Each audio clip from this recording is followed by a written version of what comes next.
মুভির শুরুতে একজন ডেলিভারি ম্যান পার্সেল দিতে একটা বাড়িতে আসে। বাড়িটা ছিল মিস্টার খায়ের নামে একজন লোকের। ডেলিভারি ম্যান বাহির থেকে অনেক ডাকাডাকি করে, কিন্তু কেউ দরজা খোলে না। তখন জানালা দিয়ে ডেলিভারি ম্যান ভেতরে মিস্টার খায়েরকে দেখতে পায়। তখন তিনি আবারও ডাকতে থাকে এবং বলে, আমি আপনার জন্য পার্সেল নিয়ে এসেছি, দয়া করে দরজাটা খুলুন। ঠিক তখনই দরজাটা আপনা আপনি খুলে যায়। ডেলিভারি ম্যান তখন আস্তে আস্তে ভেতরে আসে এবং সেখানে মিস্টার খায়েরকে দেখতে পায়, যার মুখ থেকে যেন কোনো কবরের মাটি বের হচ্ছিল। ঠিক ওই মুহূর্তেই একটা ঘরের ভেতর থেকে আওয়াজ আসে, ভেতরে আসো। ডেলিভারি ম্যান তখন ওই ঘরের ভেতরে গিয়ে দেখে মিস্টার খায়েরের গলায় ফাঁস লাগানো মৃতদেহ ঝুলছে। এর পরের দৃশ্যে আমরা পিঠোপিঠি দুই বোন, হানিফ এবং ইস্তিকে দেখতে পাই। তারা একে অপরকে খুবই ভালোবাসতো। তাদের বাবা মা দুজনেই মারা গিয়েছিলেন, তাই হানিফ সমস্ত দায়িত্ব নিজের কাঁধে নিয়ে নেয়। সে সেলাইয়ের কাজ করত এবং তার বোন ইস্তিকে পড়াশোনা করাতো। তারা রাতের খাবারের প্রিপারেশন নিচ্ছিল। এমন সময় একটা কল আসে, যেটা ছিল তাদের ফুপি সাইদার। তাদের ফুপি তখন বলে, তোমাদের চাচা খায়ের মরণাপন্ন, সে তোমাদের দুজনকে দেখতে চাইছে, তাই তোমাদের দুজনের তাকে দেখতে এখানে আসা উচিত।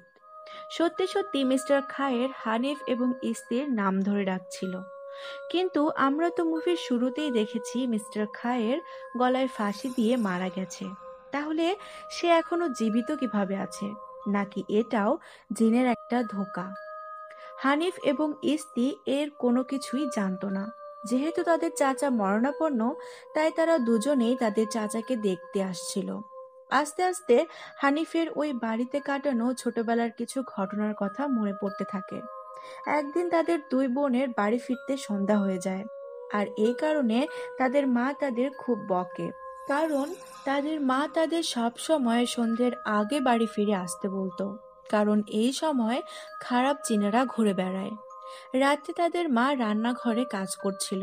হঠাৎ করে একটা বাসন নিজে থেকেই নিচে পড়ে যায় এবং ঠিক সেই মুহূর্তে তাদের মা রোকেয়ার কিছু একটা হয়ে যায় এবং সে বারবার বলতে থাকে, সন্ধ্যার সময় খারাপ জিনেরা জেগে ওঠে।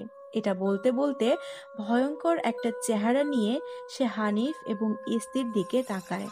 সে বারবার সরব সরব বলতে থাকে এবং তার মুখ থেকে কবরের মাটি এবং পোকা বের হতে থাকে। এসব ভাবতে ভাবতে হানিফ এবং ইস্তি স্টেশনে পৌঁছায়। সেখানে তাদের ফুপা তাদেরকে নিতে আসে। বাড়ি পৌঁছাতে পৌঁছাতে তাদের রাত হয়ে যায়। রাতে সেখানে অনেক বৃষ্টি হচ্ছিল। বাড়ি এসেই তারা তাদের চাচার সাথে দেখা করতে তার ঘরে যায়। তার পুরো শরীর ছিল বরফের মতো ঠান্ডা, আর তার পুরো শরীর দেখে মনে হচ্ছিল তার শরীর কোনো পোকা খেয়েছে। এসব দেখে ইস্তি ভয়ে সেখান থেকে চলে যেতে চায়। ঠিক সেই সময় মিস্টার খায়ের তাদের সিনম বলে ডাক দেয় এবং বলে, আমি মারা যাওয়ার আগে আমাকে সাহায্য করো। আমি আর এটা সহ্য করতে পারছি না, আমাকে ক্ষমা করে দাও। এটা বলেই সে ছটফট করতে করতে লুটিয়ে পড়ে এবং ডাক্তার এসে কনফার্ম করে যে তিনি মারা গেছে। এরপর হানিফ তার ফুপির কাছে তার চাচির সাবার কথা জিজ্ঞাসা করে, কারণ তারা আসার পর থেকে একবারও তাদের চাচিকে দেখেনি। তাদের ফুপি তখন বলে, তোমরা এখান থেকে চলে যাওয়ার কিছুদিন পরেই তোমাদের চাচিও তোমাদের চাচাকে রেখে চলে যায়। এরপর তোমাদের আঙ্কেল অনেকবার নিজেকে মেরে ফেলার চেষ্টা করেছে, কিন্তু যতবারই তাকে মৃত ঘোষণা করা হতো সে আবার জীবিত হয়ে উঠত।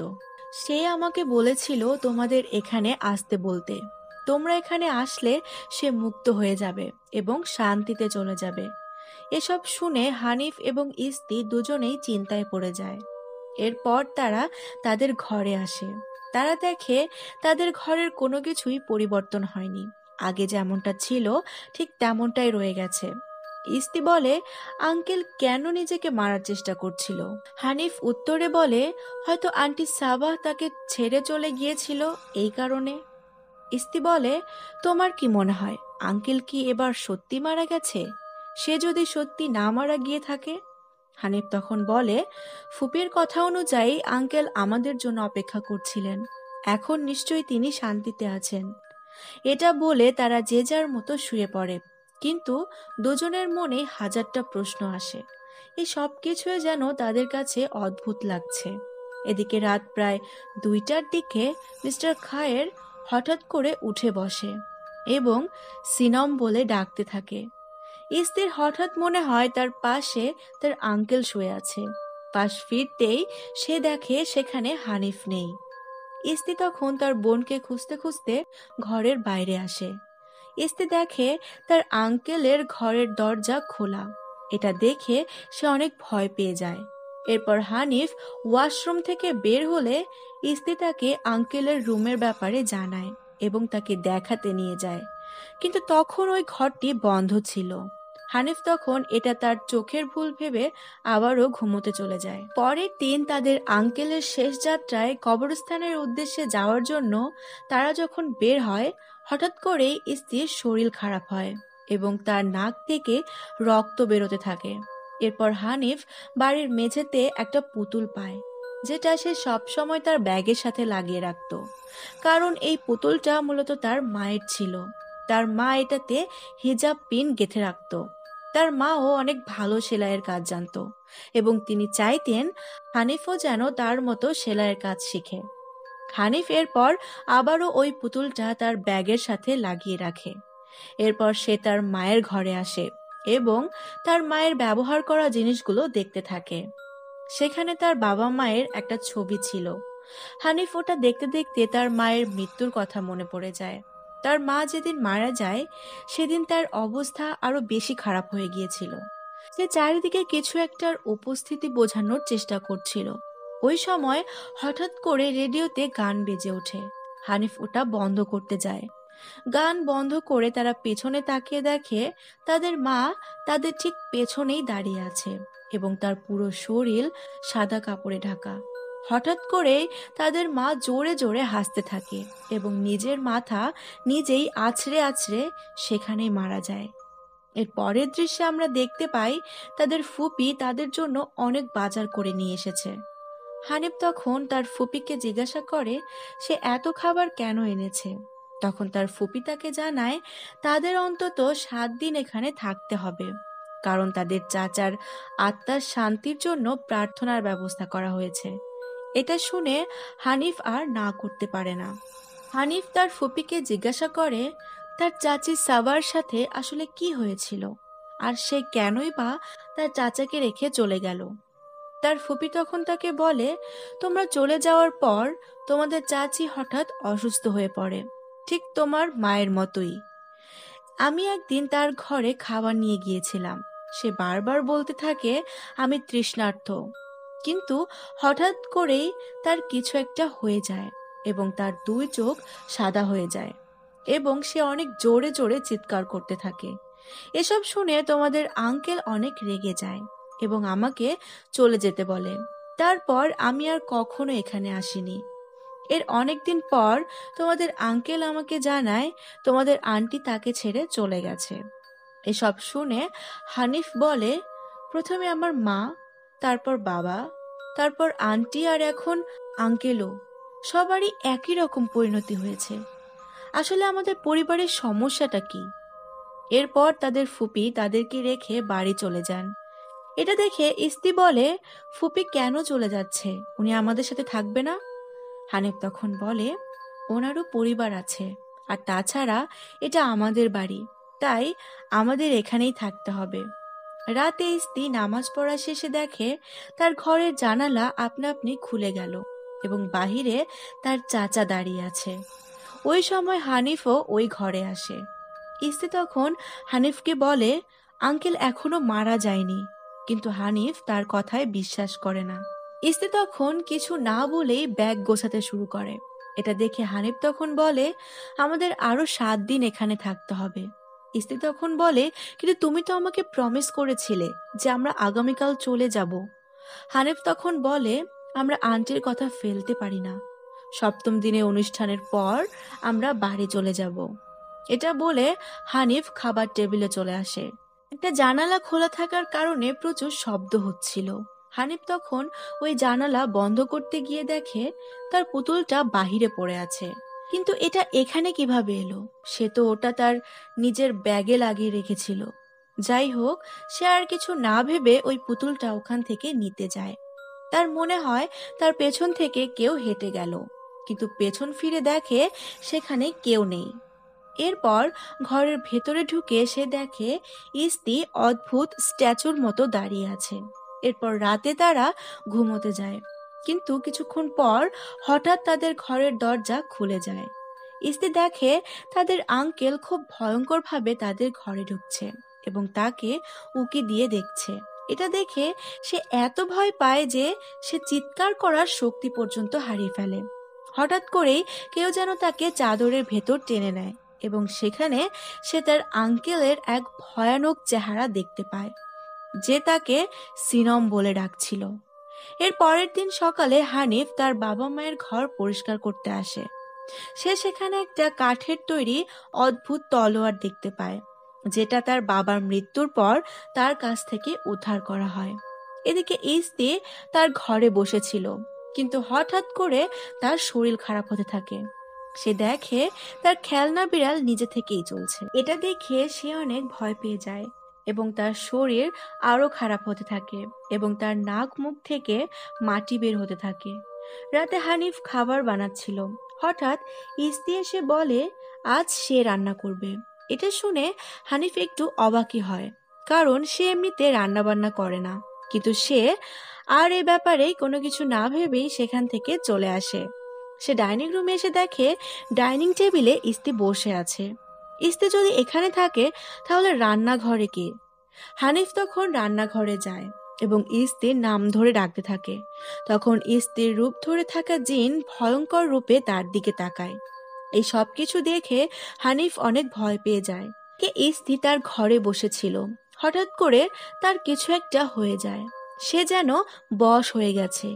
এদিকে হানিফ বাথরুমে তার আঙ্কেলকে দেখে অনেক ভয় পেয়ে যায় এবং সে সেখান থেকে তাড়াতাড়ি বেরিয়ে তার বোনের উদ্দেশ্যে বলে, আমরা এখনই বাড়ি ফিরে যাব। এটা বলে সে ইস্তিকে ডাকতে থাকে, কিন্তু সে তাকে কোথাও খুঁজে পায় না। হঠাৎ সে একটা ঘরের ভেতর থেকে তার আঙ্কেলের গলা শুনতে পায়। তিনি বলছিলেন, আমি তোমাদের খুব মিস করি সিনম, তোমরা কেন আমাকে দেখতে আসো না? হানিফ তখন দরজার ফুটো দিয়ে দেখে তার আঙ্কেল সামনে বসে আছে আর ইস্তি তার শরীর টিপে দিচ্ছিল। তার আঙ্কেল তাকেও ইশারা দিয়ে ডাকতে থাকে। এ সব কিছু দেখে হানিফ হাউমাউ করে কাঁদতে থাকে এবং সে তার আঙ্কেলকে বলে সে যেন ইস্তিকে ছেড়ে দেয়। এ সময় হঠাৎ করে দরজা খুলে যায়। হানিফ দৌড়ে ভেতরে গিয়ে দেখে ইস্তি সেখানে অদ্ভুতভাবে দাঁড়িয়ে আছে। তার ভেতরে কোনো হুঁশই নেই। হানিফ তখন তাকে নিয়ে সে বাড়ি থেকে বেরিয়ে যেতে চায়, কিন্তু যখনই তারা বাড়ি থেকে বের হয় হঠাৎ করেই হানিফ অসুস্থ হয়ে যায়। ইস্তি তখন ওই ঘোরের ভেতরেই বলতে থাকে আরো 40 দিন। বারবার সে জোরে জোরে বলতে থাকে আরো 40 দিন। সবকিছু দেখে হানিফ সেখানেই অজ্ঞান হয়ে পড়ে যায়। পরের দিন হানিফ ইস্তিকে বলে, গত রাতে আঙ্কেল বলেছে সে আমাদের সাথে 40 দিন থাকবে। এটা শুনে ইস্তি বলে, যদি আমরা বাঁচতে চাই তাহলে আমাদের অবশ্যই এখান থেকে চলে যেতে হবে।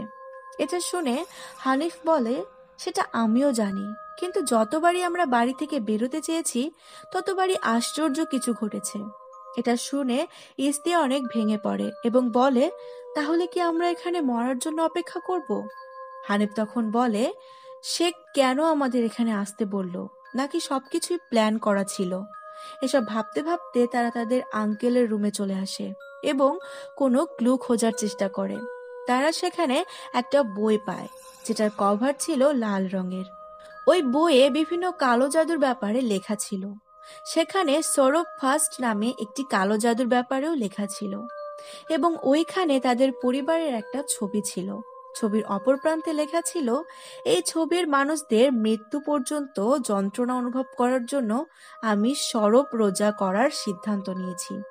ওই বইটিতে লেখা ছিল, যদি তুমি কাউকে নিশ্চিহ্ন করে তোমার যা ইচ্ছা তা পেতে চাও তাহলে তোমাকে দ্রুত সরব করতে হবে। না কিছু খাওয়া যাবে, না পান করা যাবে, শুধুমাত্র কবরের মাটি খেয়ে থাকতে হবে। আর যাদের কবরের মাটি তুমি খাবে তাদের আত্মারা তোমাকে সাহায্য করবে। তুমি যাদের ঘৃণা করো 40 দিন ধরে তাদের নির্যাতন করা হবে এবং তারপর তাদেরকে মেরে ফেলা হবে। কিন্তু যদি তুমি তোমার সরব রোজা সম্পূর্ণ না করো, তাহলে যাদের কবরের মাটি তুমি গ্রাস করবে তাদের আত্মা তোমাকে যন্ত্রণা দিতে থাকবে যতক্ষণ না তুমি সেই মাটিতে ফিরে যাও যা তুমি খেয়েছো। ইস্তি তখন বলে, তার মানে আঙ্কেল সরব করেছে আমাদের পরিবারকে মেরে ফেলার জন্য এবং পুরোটা শেষ করতে না পারার কারণে তাকে টর্চার করা হয়েছে। হানিফ তখন বলে, তার মানে তিনি বারবার ফিরে আসবে এবং তিনি চায় আমরা মারা যাই, যাতে তার সরব সম্পন্ন হয় এবং সে শান্তিতে যেতে পারে। এই সব কিছু জানার পর হানিফ তার ফুপিকে কল করার চেষ্টা করে, কিন্তু কানেকশন খারাপ থাকার কারণে সে তার সাথে কথা বলতে পারে না।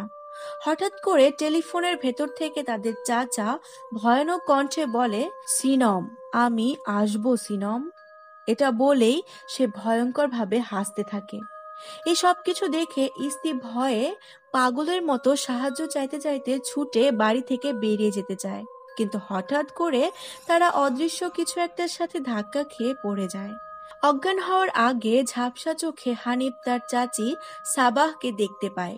তিনি বলছিলেন, আমি তোমাদের সাহায্য করতে এসেছি। এরপর হানিফও অজ্ঞান হয়ে যায়। এরপর তাদের জ্ঞান ফিরলে তারা তাদের সাবাহ আন্টিকে খুঁজতে থাকে।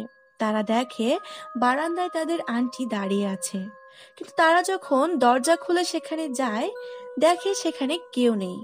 তারা সেখানে তাদের আঙ্কেলকে দেখতে পায়। ওই সময় ইস্তির অবস্থা আরো খারাপ হয়ে যায়, তার মুখ থেকে মাটি বের হতে থাকে। এটা দেখে হানিফ অনেক ভেঙে পড়ে এবং ইস্তির কাছে মাপ চাইতে থাকে। সে বলে, আমি যদি তোমার কথা প্রথমেই শুনতাম তাহলে হয়তো এমনটা হতো না। ইস্তি তখন তার বোনকে এমনটা বলতে নিষেধ করে। এরপর রাতে হঠাৎ করে হানিফের ঘুম ভেঙে যায়।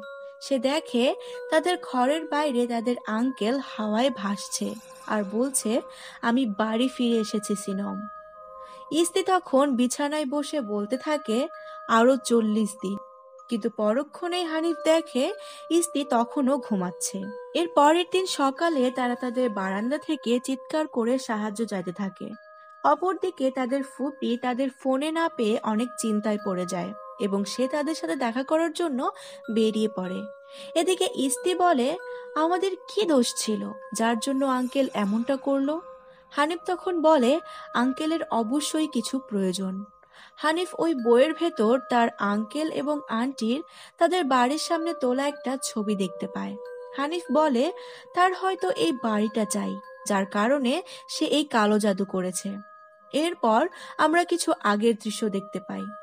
হানিফ এবং ইস্তির বাবা বড় ভাই হওয়ার কারণে সম্পত্তির ওপর তার অধিকার ছিল এবং তিনি চাইছিল এই বাড়িটা বিক্রি করে তারা শহরে গিয়ে থাকবে। আর এই ব্যাপারটা তাদের আঙ্কেল এবং আন্টির ভালো লাগছিল না। এরপর হানিফ তাদের আঙ্কেলের ঘরে আসে এবং চিৎকার করে বলতে থাকে, আপনার যদি এই বাড়ি নিতে হয় তাহলে নিয়ে নিন, আমাদের কিছুই চাই না। আর তাতেও যদি আপনার মন না ভরে তাহলে শুধু আমার জীবন নিয়ে নিন, কিন্তু আমার বোনকে ছেড়ে দিন। এটা বলে সে কাঁদতে থাকে। এটা শুনে ইস্তি হানিফকে এমনটা বলতে নিষেধ করে এবং বলে, আমি তোমাকে ছাড়া কিছুতেই বাঁচতে পারবো না। ওই সময় হঠাৎ করে তারা তাদের আঙ্কেলের খাটের তলায় কিছু অদ্ভুত জিনিস দেখতে পায়। এগুলো কি তা ভালো করে দেখার জন্য তারা দুজন সেগুলো সরিয়ে দেখতে থাকে। তারা দেখে ওইখানে কাউকে কবর দিয়ে রাখা হয়েছে। তারা ওই কঙ্কালের গলায় একটা নেকলেস পায়, যেটা ছিল তাদের আন্টি সাবার। এটা দেখে তারা বলতে থাকে, তাহলে গতকাল আমরা কাকে দেখলাম? তারা দুজন তখন সেখান থেকে বের হয়ে আসে এবং দেখে তাদের ফুপি রান্নাঘরে রান্না করছে। তখন তারা তাদের ফুপিকে সবকিছু বলে। হানিফ বলে, আঙ্কেল মিথ্যা বলেছিল, আন্টি কোথাও যায়নি। এটা আমরা আঙ্কেলের খাটের নিচ থেকে পেয়েছি। আঙ্কেল সরব ফাস্ট করেছিলেন আমাদের সবাইকে শেষ করার জন্য। আঙ্কেল আমার বাবাকে মেরেছে, আমার মা এবং আন্টিকেও মেরেছে, কিন্তু এই সব কিছু শুনেও তাদের ফুপির কোনো রিয়াকশনই হচ্ছিল না। সে একদম নর্মাল ছিল। হানিফ তখন ওই কালো জাদুর বইটি নিয়ে আসে তার ফুপিকে দেখানোর জন্য। তাদের ফুপি তখন বলে, মানুষ যত বেশি জানে তারা মৃত্যুর অর্থ তত বেশি বোঝে। এটা শুনে হানিফ অনেকটা অবাক হয়। এরপর তাদের ফুপি বলে, তোমাদের বাবার মৃত্যুর সময় যে জিনিসটা রেখে গেছে সেটা পুড়িয়ে ফেলো। এটা বলতে বলতে সে তার নিজের হাত নিজেই কেটে ফেলছিল। অর্থাৎ এটা তাদের ফুপি ছিল না, এটা ছিল একটা জিন, যে তাদের ফুপির রূপ ধরে এসেছিল। তখন হানিফের মুখ থেকেও কবরের পচা মাটি বেরোতে থাকে। এরপর তারা দুজন সেখান থেকে বেরিয়ে আসে এবং দেখে সামনে তাদের আসল ফুপি দাঁড়িয়ে। হানিফ এবং ইস্তি তাকে বিশ্বাস করতে পারছিল না। তখন তাদের ফুপি বলে, আমি তোমাদের কল করার চেষ্টা করেছি কিন্তু কানেক্ট করতে পারিনি, তাই তোমাদের দেখতে এলাম। এরপর তারা বিশ্বাস করে। তারা তাদের ফুপিকে ওই বই এবং তাদের আন্টির ওই কবর দেখায়। এরপর সে ওই হাতিয়ার দেখায় যেটা তাদের বাবার কাছে ছিল। তখন তাদের ফুপি বলে, আমার মনে আছে তোমাদের বাবা যখন মারা যায় পুলিশ এটা আমার হাতে দিয়েছিল। হানিফ তখন বলে, আমরা তোমারই মতো যখন আরেকজনকে দেখলাম সে আমাদের এটা পুড়িয়ে দেওয়ার কথা বলল। আসলে কি এটা?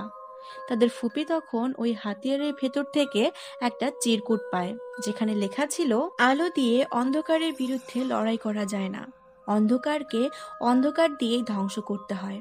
হানিফ বলে, এটার মানে কি, আর আঙ্কেল এটা কিভাবে করতে পারলো আমাদের সাথে?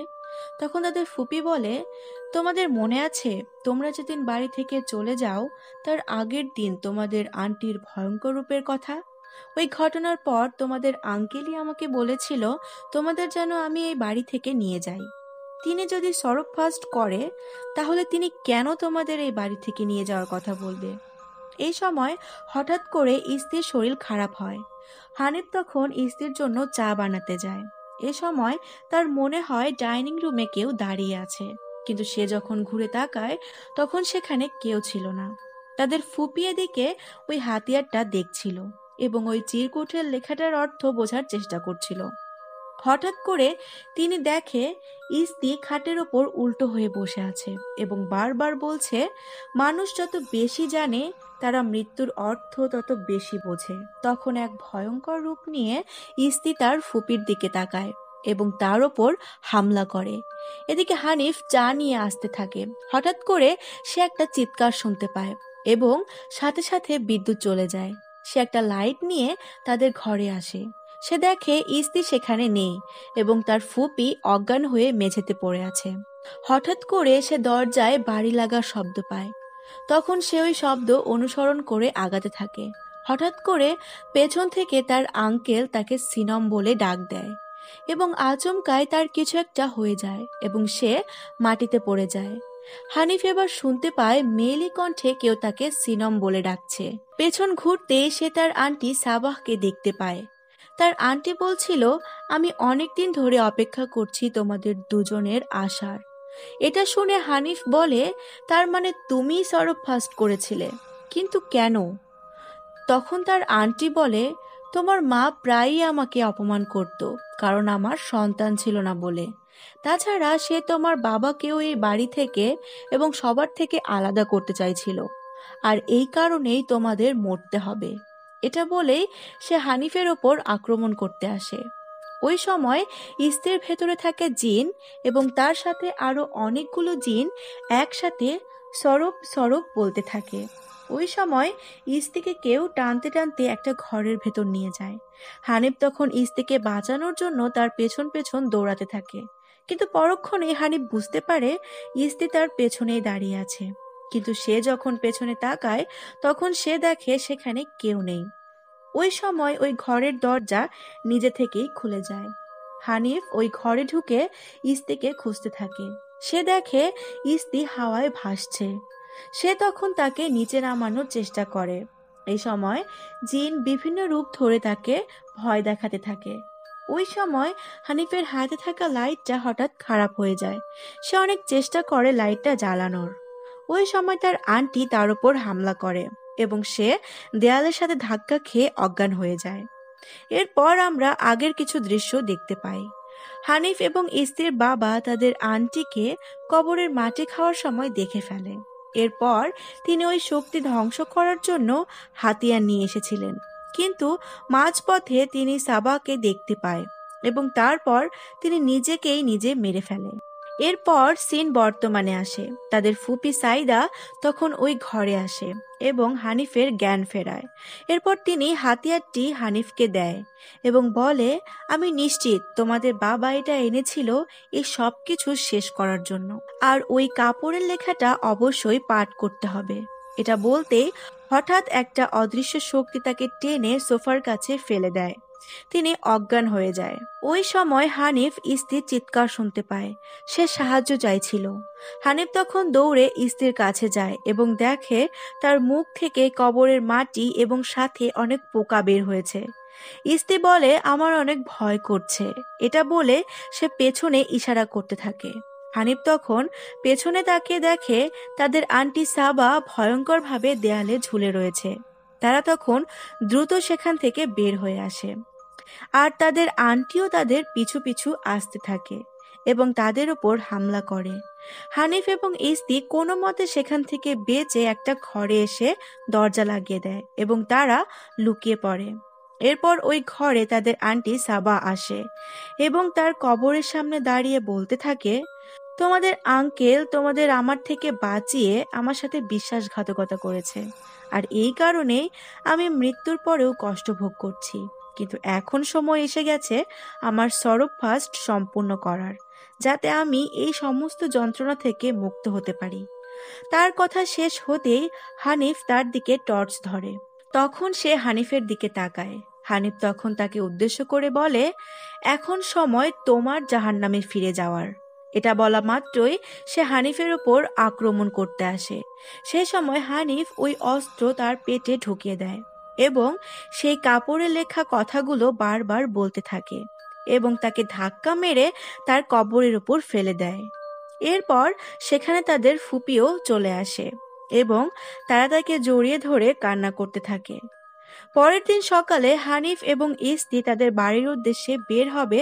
ঠিক ওই সময় সেখানে একজন মহিলা আসে এবং বলে, আমি দুঃখিত তোমাদের বিরক্ত করার জন্য, কিন্তু আমরা কি কিছুক্ষণ কথা বলতে পারি? এটা খুবই গুরুত্বপূর্ণ। হানিফ তখন তাকে ঘরের ভেতর এনে বসায় এবং জিজ্ঞাসা করে, আমরা আপনাকে কিভাবে সাহায্য করতে পারি? ওই মহিলাটি তখন বলে, আমি এখানে এসেছি আমার একটা জিনিস নিতে। সেটা হলো লাল কভারের একটি বই, আর তোমরা 40 দিনের আগে এখান থেকে যেতে পারবে না। এটা বলা মাত্রই তাদের আঙ্কেলের ঘর থেকে তাদের আন্টি সাবা আবারও তাদের সিনম বলে ডাক দেয় এবং তারা পাশে তাকিয়ে দেখে ওই মহিলাটি সেখানে নেই। অর্থাৎ ওই মহিলাটি কোনো সাধারণ মানুষ ছিল না, ওটা একটা জিন ছিল। সাথে সাথে তাদের পুরো বাড়ি থেকে সরব সরব শব্দের ধ্বনি হতে থাকে এবং বাড়ির দরজা নিজে থেকেই বন্ধ হয়ে যায়। হানিফ এবং ইস্তি দরজা খোলার জন্য চিৎকার করতে থাকে, কিন্তু কোনো লাভ হয় না। বাহিরে আমরা দেখতে পাই ওই জিনগুলো তাদের ফুপা এবং ফুপিকেও মেরে ফেলেছে। এর মানে হলো এখনো ওই কালো জাদুর প্রভাব তারা সম্পূর্ণভাবে নষ্ট করতে পারেনি, যার ফলে তারা ওই বাড়িতেই আটকে পড়েছে।